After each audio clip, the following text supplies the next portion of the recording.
అమర్పేట్ శంకర్ పై Banjara Hills police స్టేషన్లో case నమోదైంది. ఆంజనేయులు అనే బిల్డర్ ఇచ్చిన ఫిర్యాదు ఆధారంగా శంకర్తో పాటు మరో 7గురిపై పోలీసులు కేసు నమోదు చేశారు.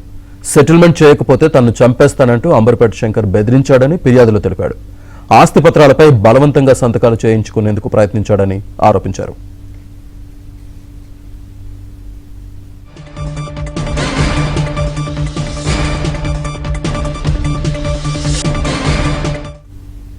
ఇదే అంశానికి సంబంధించి పూర్తి డీటెయిల్స్ మా క్రైమ్ కరెస్పాండెంట్ శశి అందిస్తారు. శశి, బంజారాహిల్స్ పోలీస్ స్టేషన్ లో అంబర్పేట్ శంకర్ పై కేసు నమోదైంది. ఆంజనేయులు అనే వ్యక్తి ఇచ్చినటువంటి ఫిర్యాదు ఆధారంగా కేసు నమోదు చేశారు. అంబర్పేట్ శంకర్ తో పాటు ఆయనకు సంబంధించినటువంటి అనుచరుల మీద బంజారాహిల్స్ పోలీసులు కేసు నమోదు చేశారు. ఆ తర్వాత నోటీసులు కూడా జారీ చేసినట్టుగా తెలుస్తుంది. మరి కాసేపట్లో అంబర్పేట్ శంకర్ బంజారాహిల్స్ పోలీస్ స్టేషన్ కు హాజరు కానున్నారు. ప్రధానంగా రియల్ ఎస్టేట్ రంగంలో ఆంజనేయులు అనే వ్యక్తి గత కొంతకాలంగా కొనసాగుతూ ఉన్నారు. ఆ తర్వాత ఈయనకు సంబంధించినటువంటి కొన్ని వెంచర్స్ కూడా ఉన్నాయి. అయితే ఇతనికి మరొక స్నేహితుడు కూడా ఉన్నారు.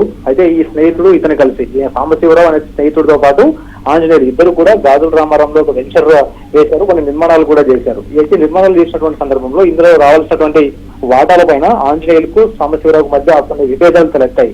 తనకు సంబంధించినటువంటి అనుమతి లేకుండా తాను నిర్మించినటువంటి నిర్మాణంలో 2 ఫ్లాట్లు అక్రమంగా విక్రయించారంటూ సాంబశివరావుకు ఆ తర్వాత ఆంజనేయులకు మధ్య గొడవ చేసుకుంది. సో దీంతో ఆస్తులకు సంబంధించినటువంటి దుర్వినియోగం మీద ఇటు ఆంజనేయులు సాంబశివరావును ప్రశ్నించాడు. సో సాంబశివరావు నుంచి సరైనటువంటి సమాధానం రాలేదు. అయితే సాంబశివరావు సెటిల్మెంట్ కోసం అంబర్పేట శంకర్ ని ఆశ్రయించినటువంటి సందర్భంలో ఈ నెల అంటే గత నెల 24వ తేదీన ఈ ముగ్గురు కలిసి ఆంజనేయుల దగ్గరికి వెళ్లి ఇటు శ్రీనగర్ కాలనీలో ఉండేటటువంటి అంబర్పేట శంకర్ కార్యాలయానికి రావాలంటూ కూడా బెదిరించినట్టుగా తెలుస్తుంది. అయితే గత నెల 27వ తేదీన ఆంజనేయులు అంబర్పేట శంకర్ కి సంబంధించినటువంటి కార్యాలయానికి వెళ్లారు. సో అక్కడే శంకర్ కి సంబంధించినటువంటి అనుచరులు కొంతమందితో పాటు సాంబశివరావు ఆంజనేయులు బంధించడంతో పాటు అక్కడే నిర్బంధించి తీవ్రంగా కొట్టినట్టుగా కూడా తెలుస్తుంది.